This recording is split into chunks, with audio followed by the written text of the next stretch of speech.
Braddock is back with you, getting you ready for Syracuse in Maryland this Saturday. Josh Black with us. And Josh, congrats. You're the ACC Defensive Lineman of the Week. Pretty cool honor, but it also feels like we could have picked a Syracuse defensive lineman out of the hat, and you might have all been deserving this week. Oh, yeah, definitely. It was definitely a team effort, and just ultimately I ended up with this award, and it takes all 11 guys on the field to kind of make this happen. So I want to say like a big thank you to all of them on the defense. They're kind of they all surrounded me, and they're really happy for me, and I couldn't have done it without them. You had 2 sacks. Kendall had 2 sacks.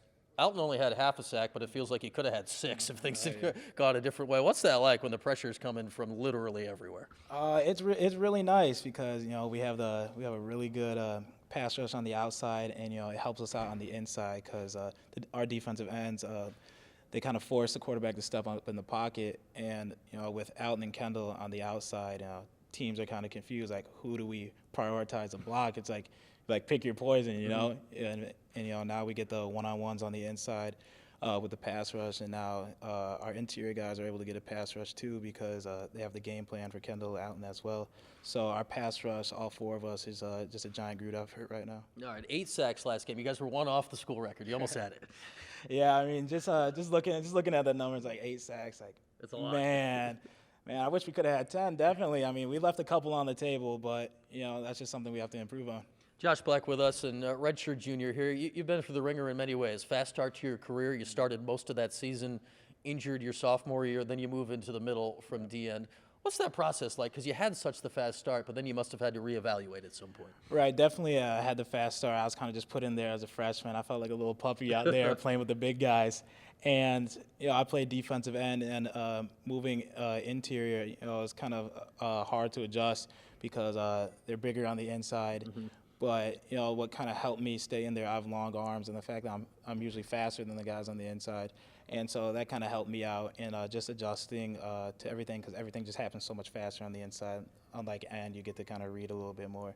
And so, after a while, I was finally able to get it to click, mm-hmm. and, ultimately good things started to happen. Well, that's it. You got to get a little bigger, too, on the inside. Yeah. We saw that La Familia series this summer. We saw you tossing some iron around there. Yeah, just a little bit of iron. That's one of my hobbies for sure.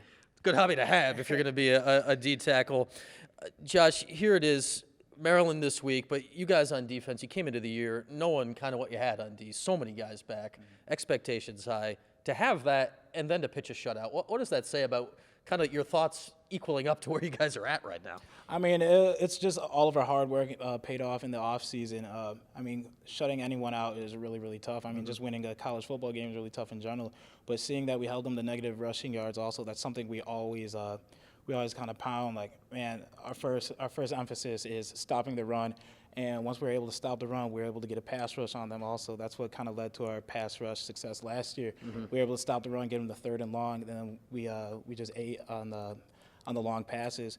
And so just, having that 0 points on the board feels nice. And, it's a lot of pressure on us because we definitely have to keep it going. But, that's a challenge for another week for sure. Okay, it won't be as easy this week. Maryland scored 79 points last week. Josh, if you see 79, that is a ton. How do you evaluate that as you get ready this week when it was 79, maybe not against the best defense, but that's a lot of points. Right, yeah, 79 points against anyone is still a lot of points. We're watching their film. They have really good skill players. We just gotta kind of match them. We just gotta hit them in the mouth really quick. We gotta set the tone early, and we can't let them get ahead of us. All right, Josh, keep it going this week. Yes, sir. Thank you. That's Josh Black. We'll see him out there on the D-line this Saturday.